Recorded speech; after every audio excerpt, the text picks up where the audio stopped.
Nunca se canse de pedir a Deus que o guie na direção certa. Mesmo quando tudo parece difícil ou você não sabe o que fazer, continue pedindo a ajuda dele. Deus sempre ouve e sabe o que é melhor para você. Às vezes, a resposta demora, mas tenha paciência, porque Ele está preparando algo especial.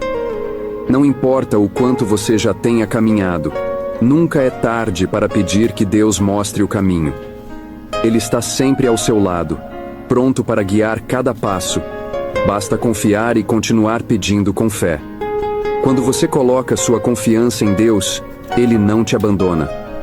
Mesmo nos momentos de maior dúvida, Ele está ali, abrindo portas e mostrando a direção. Às vezes, o caminho que Deus escolhe pode ser diferente do que você imaginava, mas é sempre o melhor para você.